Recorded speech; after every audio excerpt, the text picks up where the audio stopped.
할렐루야. 자, 오늘은 주님의 날입니다. 사순절의 이제 마지막 주간을 앞둔 종려주일입니다. 예수님의 예루살렘 입성을 환영하며 종려나무를 나무 가지를 손에 들고 흔들면서 호산나를 외쳤던 그때, 그들은 예수님의 죽음도 그리고 예수님의 부활도 알지 못했습니다. 제자들마저도 예수님의 십자가 고난이 있을 거라고는 상상도 못했을 것이고, 그리고 그분이 죽었다가 다시 사실 것도 그는 알지 못했기 때문에 십자가의 고난이 있는 그 순간 모두 다 도망해 버렸지요. 그러나 우리는 어떻습니까? 우리는 아는 주님을 찬양합니다. 그들은 알지 못하고 호산나 찬양했지만 우리는 아는 주님을 찬양합니다. 아는 주님을 예배합니다. 아는 주님을 우리 굳게 믿고 나아갈 것입니다. 할렐루야. 온 성도들, 그렇습니다. 코람데오 하나님 앞에서 우리는 예배하며 이 종려주일을 맞이하고 그리고 고난주간을 준비할 수 있기를 바랍니다. 오늘은 이제 고린도전서도 이제 마지막입니다. 마지막 16장 후반부를 우리 함께 보았는데요. 고린도전서 16장 13에서 24절로 권면과 끝인사입니다. 바울이 기록한 이 13권, 13권의 우리 이 서신들 중에서 모두 첫인사와 끝인사는 이 바울이 항상 빼놓지 않았습니다. 제가 우리 아이들에게도 항상 인사 잘하라고 그렇게 귀에 딱지가 지도록 제가 말하는데요. 여러분, 항상 서로에게 인사한다라는 것, 이 인사는 서로의 안녕을 빌어주고 그리고 안부를 묻는 것이지요. 그렇습니다. 모두 첫인사와 끝인사를 우리 사도 바울도 항상 하였는데, 하나님의 은혜와 평강, 하나님의 은혜와 평강을 그렇게 꼭 빌어주었다라는 말입니다. 오늘 마지막 24절도 한번 보실까요? 23, 24절을 같이 한번 읽겠습니다. 주 예수 그리스도의 은혜가 너희와 함께하고 나의 사랑이 그리스도 예수 안에서 너희 무리와 함께할지어다. 아멘. 예, 그렇습니다. 항상 여러분들도 서로를 위해서 평강을 빌어주고 어려움이 있는 와중을 아는 분들, 여러분들 위해서 그들을 위해서 중보해주는, 항상 기도해주고 함께 밀어주고 끌어주는 그러한 우리 아름다운 믿음의 동역자들, 우리 진목기가 되기를 소망합니다.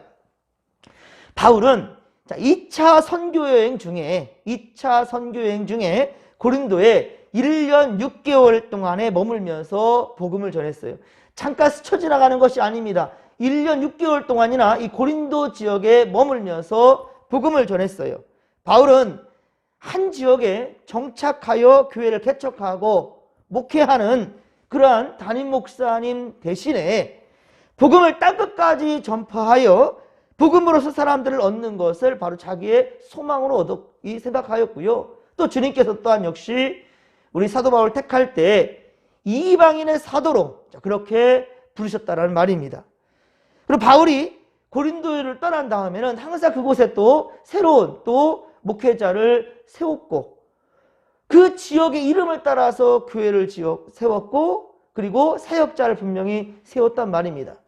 어제도 말씀드렸지만 우리나라의 병폐 중에 하나가 대형화되면 될수록 자기만이 목사라고 생각하면서 고집하는 경향이 있어요.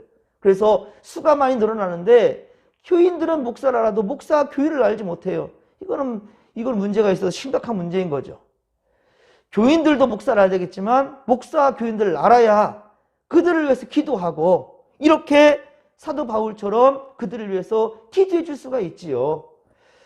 그렇습니다. 사도 바울은 정말로 목숨 다하여서 생명 다하여 그 지역을 사랑하였고 그리고 그곳에 복음을 이뤘다라는 것입니다.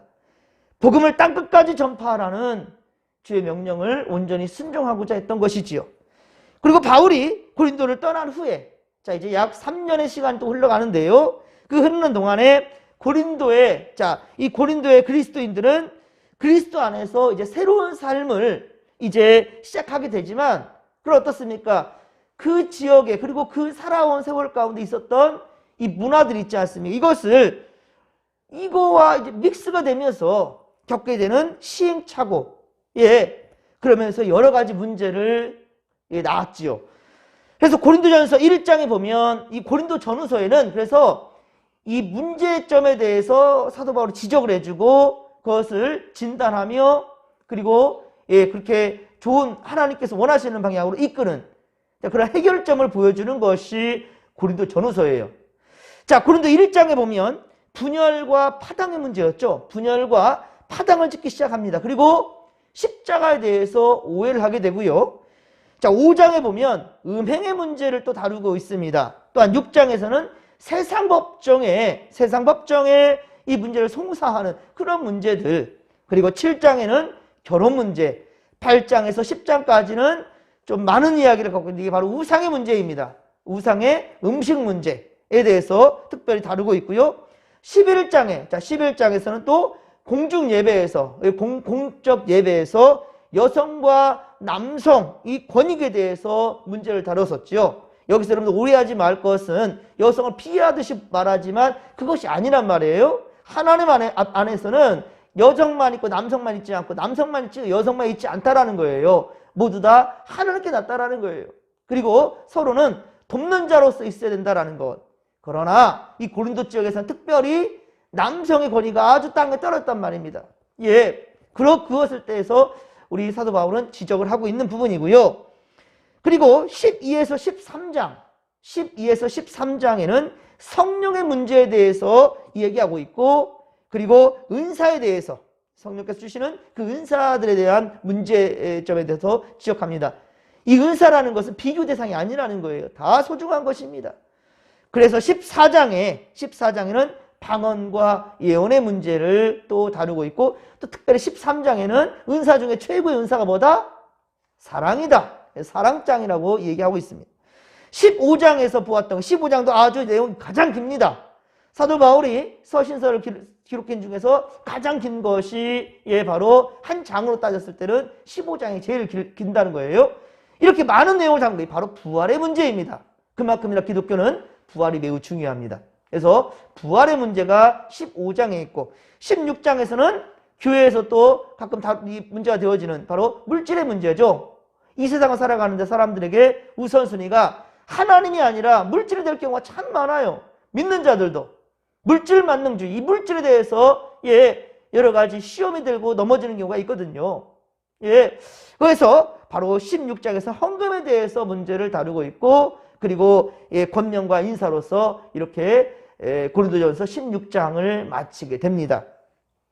자, 앞으로 고린도 후서에 대해서도 계속 강의를 이어가겠지만은, 하지만 이제 이 한 주간에 우리가 내일부터 시작되는 한 주간은 우리 특별히 고난주간에 맞춰서 특별 새벽 예배로서 우리 본당에서 드리게 될 텐데요. 그때는 그에 맞는 또 말씀을 증거하겠고요. 마친 후에 다시금 이제 고린도 후서 말씀을 이어가도록 하겠습니다. 고린도 전후서에서 그러니까 문제는 다룬 건 뭐냐면 교회 안에 대부분의 문제를 다루고 있다는 거예요. 교회 안에 발생하는 문제들. 그래서 건강한 믿음 생활을 위해서 꼭 필요한 말씀들이에요. 그러니까 이 고린도전서 강의를 마친 후에도 영상으로는 유튜브에 다 남아 있습니다. 유튜브에 그러니까 진목교회 새벽 예배 치면 무조건 나옵니다. 그러니까 그 말씀을 다시금 우리 여러분들 복습을 하고 해도 참 신앙생활 하는데 많은 유익점이 있을 것입니다. 자, 이제 고린도전서 16장 13절 이하. 자, 오늘 보면 13절 이하는 이제 서신의 결론적인 부분으로 목회적 권면을 그렇게 정리하고요. 인사와 축도를 하는 것으로 마치게 됩니다. 자, 13에서 14절은 먼저 5개의 명령형으로 구별하여 그렇게 기록하고 있는데요. 자, 바울은 서신을 매듭지으면서 가장 먼저 뭐라고 말합니까? 깨어있으라. 그렇죠? 깨어있으라 라고 얘기합니다. 13절 깨어있어라. 깨어라 있으라고 강하게 권면하는데요. 깨어있으라는 이 번역된 헬라어는 신약 성경에서 종말론적인 상황을 그렇게 대비하라는 의미로 사용되었습니다. 고린도 교회 그리스도인들은 이 고린도 지역의 원주민들, 원 사람들과 섞어져 살아갔지요. 하지만 하나님의 백성으로서 구별된 삶을 살아야 했기에 무엇을 먹든지 마시든지 바로 이 하나님께 마음을 두어야 된다는 것, 하나님께 시선을 향해야 된다는 것, 그래서 모두 다 깨어 있어야 된다는 것이죠. 깨어있지 않는다 한다면 어떻습니까? 이내 그 문화들에 잠식당하고 만다라는 거예요. 예. 둘째로 믿음에 굳게 서라라고 말하고 있지요. 깨어 믿음에 굳게 서라. 둘째, 믿음에 굳게 서라 라고 권면하는데, 이것은 앞서 고린도전서 10장 12절, 고린도전서 10장 12절에 선줄로 생각하는 자는 넘어질까 조심하라 라고 말씀하셨죠. 그렇습니다. 하나님의 말씀에 대해서 확신하는 태도, 믿음에 굳게 서면 모든 이단으로부터 공격에서 우리는 능히 이겨낼 수가 있습니다. 그러나 이때도 우리는 어떻습니까? 겸손해야 된다는 것이죠. 그러니까 믿음에 굳게 서는 것, 이거는 강인한 마음과 플러스 겸손이 함께 있어야 된다는 거예요. 그래야 우리는 흔들리지 않습니다. 자, 그리고 세 번째는 남자답게라고 권면합니다. 남자답게. 이것은 그 시대의 역사성을 이해할 필요가 있다라고 말씀드렸습니다. 교회 이 시대에도 우리나라도 남성의 비율보다 여성이 많거든요. 근데 고린도 교회 지역도 여성이 대부분이었단 말입니다. 남성보다는. 그러다 보니까 남성의 그 권위가 항상 이 땅에 떨어져 있는 상황이었어요. 그래서 사도 바울은 여성들의 권위를 좀 눌러주기 위해서 아담을 만들고 하와를 만들었다 라는 것을 얘기하였고, 그러면서 좀 그렇게 보이는데, 여성 비하처럼 보이는데 결코 그것이 아니다라는 것은 우리 말씀을 통해서 보았습니다. 남성 또한 역시 여성에서 낫다라고까지 말씀하고 있지 않습니까? 모든 남성들은 전부 다 어머니 뱃속에 나오지 누구에서 나왔겠습니까? 그러니까 남성과 여성에 대해 하나님 앞에서는 모두 다 평등일진데, 그러나 특별히 남자답게 라고 말하는 것은 용기와 결단을 지금 요청하는 거예요. 남성들이 그냥 이렇게 제대로 하나님 말씀대로 담대하게 나가지 못하는 것들에 대한 아쉬움이 이 사도 바울에게 있었던 것이지요. 그래서 특별히 남자답게라고 말을 썼을 뿐이라는 것을 여러분들 우리 앞에서 강조했으니까 아실 것입니다. 그렇습니다. 여러분들, 자, 그 다음에 네 번째는 강건하라라고 권면합니다. 하나님께서 이스라엘 향해서 강하고 담대하라. 믿음의 선한 싸움을 수행하기 위해서는 용기를 내는 것만큼, 용기를 내는 것만큼 중요한 것은 싸움을 수행할 수 있는 외적인 강함입니다. 마음만 있어야 되겠습니까? 이에 대한 행함으로 옮길 수 있는 근력도 필요한 거죠. 영적으로는 영적인 근육이 필요합니다. 여러분들, 영적인 근육. 기도한다는 거 알아요. 말씀 본다는 거 알아요. 그런데 어떻습니까? 기도하지 않아요. 그리고 말씀 제대로 보지 않습니다. 지금 성경 쓰기를 하는데도 많이 힘들지요. 하지만 계속 밀려가고요. 이게 게으름이 있습니다. 해야 되는데 이게 잘 제대로 되지 않는 성도들 참 많을 것입니다. 자, 이러면서 어떻게 영적인 근육을 우리가 생각할 수 있겠습니까? 기도하지 않는데 어떻게 사탄 마귀의 그 공격 가운데에서 이겨낼 수 있겠냐는 말이에요. 그러니까 더욱더 강건하라라는 말씀 가운데는 우리에게 있어 가장 최고의 무기, 하나님의 말씀과 기도라는 것을 명심하시기 바랍니다. 마지막으로 사랑으로 행하라고 권면하고 있죠. 사랑으로 행하라. 사랑으로 행하라. 14절의 말씀인데, 고린도의 이 그리스도인들은 거의 모든 것에 풍족한 삶을 누렸지만 그들에게 한 가지 부족한 것이 있었으니 그것이 바로 사랑이었습니다.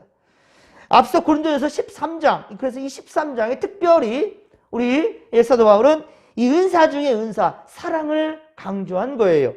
사랑이 없으면 아무것도 의미 없는 거라는 거예요. 요란하게 울리는 꽹과리에 지나지 않다라고까지 말씀하셨죠. 오늘 보면 15절에서도 보면 스데바나의 집은 아가야의 첫 열매라라고 말하고 있습니다. 이것은 고린도전서 1장 16절에 바울이 특별히 세례를 베풀지 않았다고 했거든요. 당파 싸움이 너무 심해. 파당이 너무 많아요. 분열이 되어요. 나는 게바한테 세례를 받았다. 나는 바울한테 세례를 받았다. 이러면서 파당을 짓는 것이 역겨운 거예요. 사도 바울 화가 난 거예요.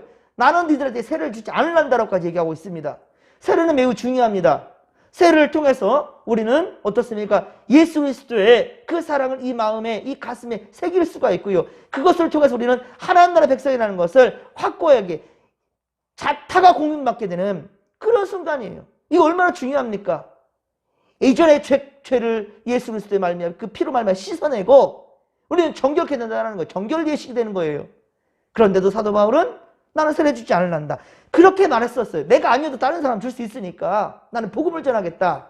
이런 주의였는데 그럼에도 불구하고 어떻습니까? 스데바나에게 세례를 베풀었다라는 거예요. 사도 바울은요.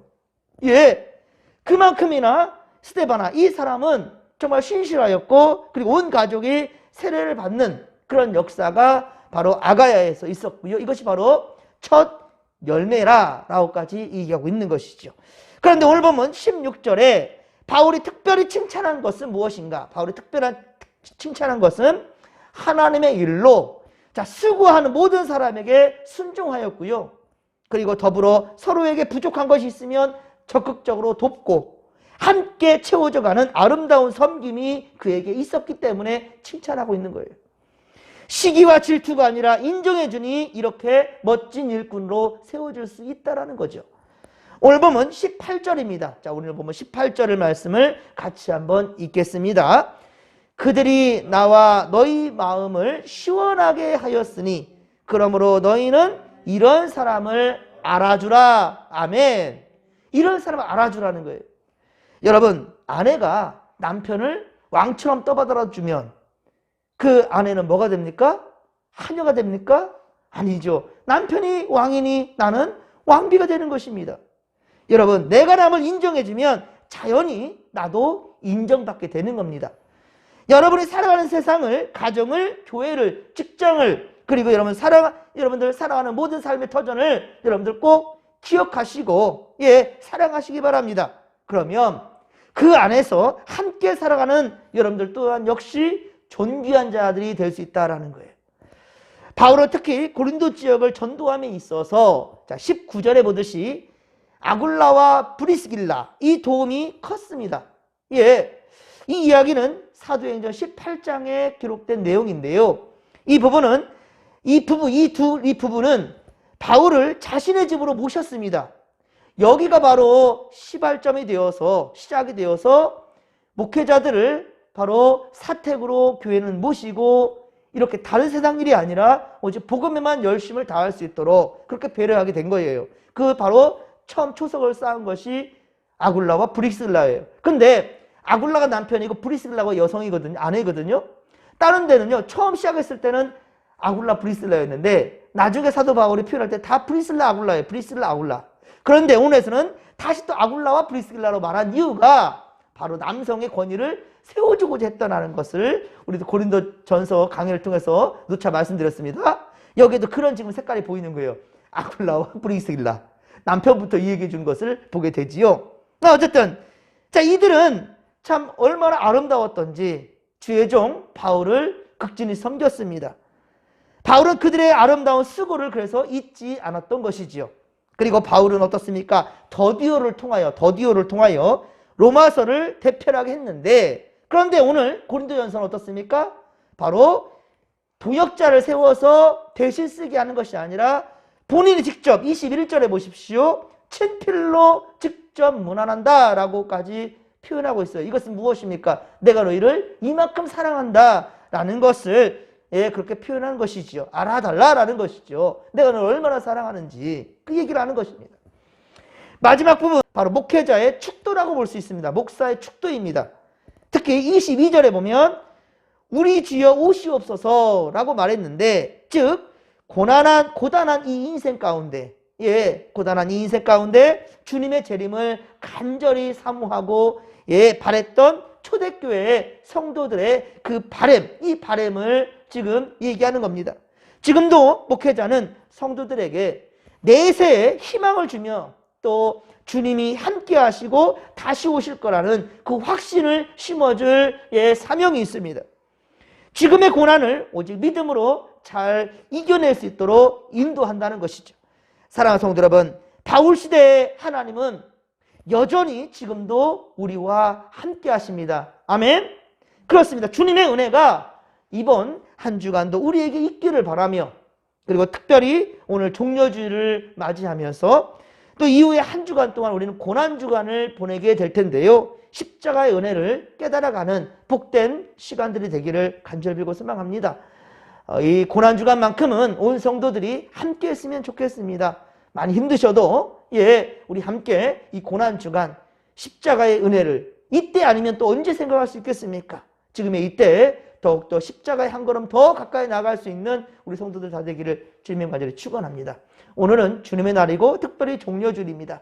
그 옛 과거에 사람들이 종려나무를 흔들어대며 예수님을 영접했던 것처럼 우리도 기쁨으로 주님을 영접하며 또 이 믿음으로 주 앞에 영광이 되는 모든 성도들 되기를 소망합니다.